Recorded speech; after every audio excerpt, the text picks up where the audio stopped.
c'est clairement pas une blague. Vous avez bien cliqué sur cette vidéo, c'est la bonne miniature, le bon titre, enfin tout est ok. Dans cette vidéo, petit warning, je vais pas vous montrer des recettes de rhum arrangé, je vais vous montrer comment customiser les bocaux des rhums arrangés. Donc je vais vous montrer tout ça dans cette vidéo. Du coup ce tuto est tout à fait adaptable si par exemple vous avez envie de préparer vos jus maison, des smoothies ou d'autres genres de choses, des cocktails sans alcool peut-être. Et donc voilà, si ça peut vous inspirer, tant mieux. Donc j'espère que ce nouveau format de tuto va vous plaire et bon visionnage.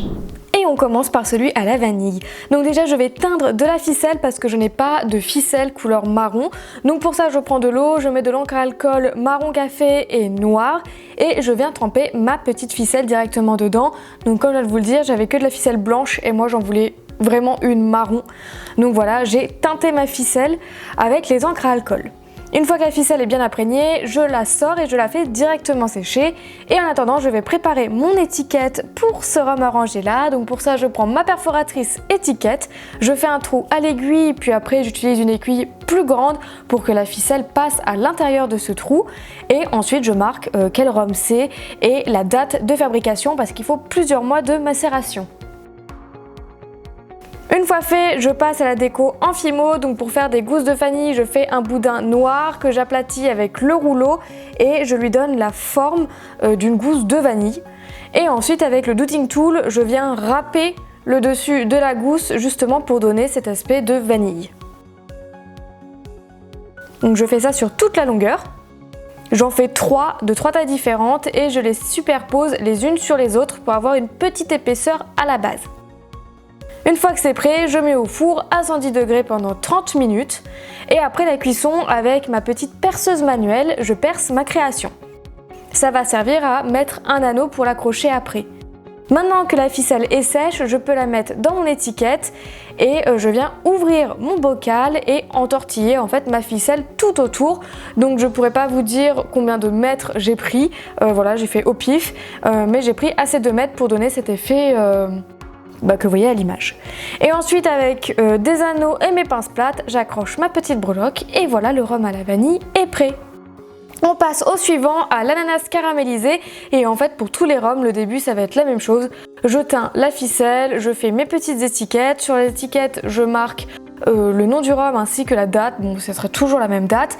Et pour faire l'ananas, j'utilise un moule de graines créatives avec du jaune tournesol et du vert tropical.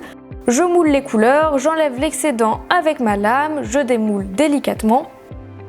Voilà un petit ananas trop mignon et je rajoute quelques couleurs avec des pastels secs. Donc pour l'ananas en lui-même, je rajoute un petit peu de marron et pour le vert, je rajoute un petit peu de vert foncé pour donner cet effet-là. Ensuite pareil, je mets au four à 110 degrés pendant 30 minutes et je perce ma création pour pouvoir l'accrocher. Et voilà, comme l'autre, je mets la ficelle autour de mon bocal, j'accroche ma breloque et voilà. On passe à celui orange, banane, cannelle. Donc pareil, encore une fois, je teins la ficelle et je fais mes étiquettes. Pour faire une orange en fimo, je prends du papier ponçage à gros grains et je roule ma petite boulette d'orange mandarine entre les deux pour donner justement cet effet orange. Pour la petite feuille, je reprends du vert tropical, une petite goutte que j'aplatis et je mets mon pinceau en bout en silicone pour donner directement cette forme de feuille. Ensuite, je mets la feuille sur mon orange.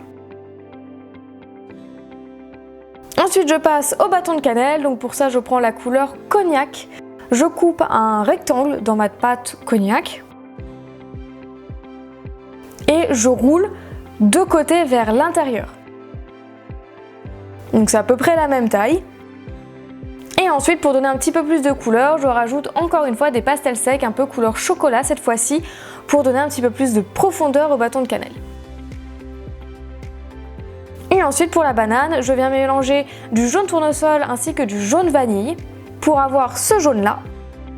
Et par-dessus cette plaque, je colle une plaque couleur vanille. J'aplatis le tout pour bien fondre les deux plaques ensemble. Ensuite, je donne la forme de la banane avec la couleur vanille. Et dans la plaque qu'on vient de faire juste avant, je fais des espèces de pétales que je peaufine au doigt.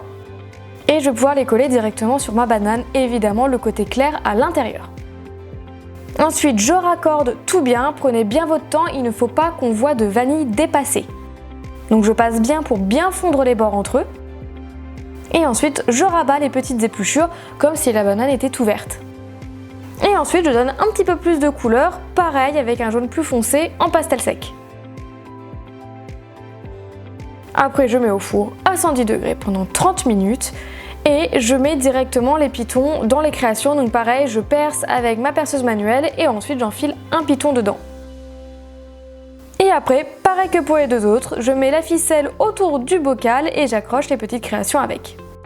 On passe au suivant, même histoire, je trempe la ficelle, je la fais sécher, je mets mon étiquette, je mets le nom et la date. Et attention, pour la breloque Fimo, je vais faire un malabar. Donc pour ça, je prends de la couleur rose tendre que j'aplatis au rouleau et avec ma lame, je fais un rectangle assez épais parce que justement, je vais marquer le milieu du malabar avec un cure-dent. Une fois que j'ai bien donné la forme, vous pouvez mettre au four encore une fois à 110 degrés pendant 30 minutes. Ensuite, je perce ma création et je mets un piton et pareil, je viens accrocher tout ça autour de mon bocal. On passe au suivant et cette fois-ci, nous allons réaliser un popcorn. Bon, je vais pas vous faire la même histoire, je refais exactement la même chose à chaque fois. Pour faire un popcorn, du coup, j'utilise une étiquette popcorn que je découpe et que je plie pour réaliser mon petit pot. Donc c'est un petit pot de popcorn trouvé sur Google Images. Voilà, c'est tout. Je remplis ce petit pot de Fimo blanche. Et ensuite, je recouvre le dessus de petites boulettes blancs encore une fois. Et j'en mets partout, partout, partout, partout au-dessus. Une fois que c'est fait, j'utilise un douting tool et je viens marquer les boulettes. Donc pour ça, j'appuie avec mon douting tool à l'intérieur de toutes mes boulettes.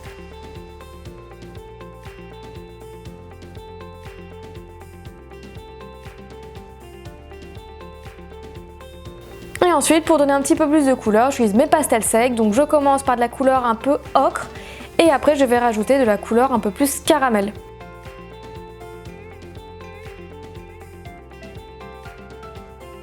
Et une fois que c'est terminé, vous pouvez cuire votre création.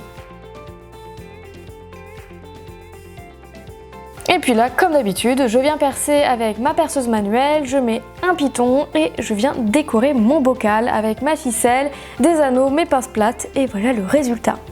Et ensuite, on passe déjà au dernier rhum arrangé. Donc je vais faire banane vanillée, donc même départ comme à chaque fois, la ficelle, l'étiquette.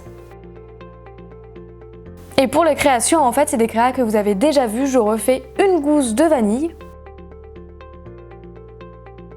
Et je vais refaire aussi une breloque banane. Et pareil, après la cuisson, je perce ma création. Et je viens décorer mon bocal encore une fois. Et voilà le résultat, on arrive déjà à la fin de ce tutoriel, j'espère vraiment qu'il vous aura plu, en tout cas moi j'ai adoré réaliser cette vidéo. Dites-moi en commentaire quel est le bocal qui vous a le plus inspiré et nous on se retrouve bientôt pour une prochaine vidéo. Salut!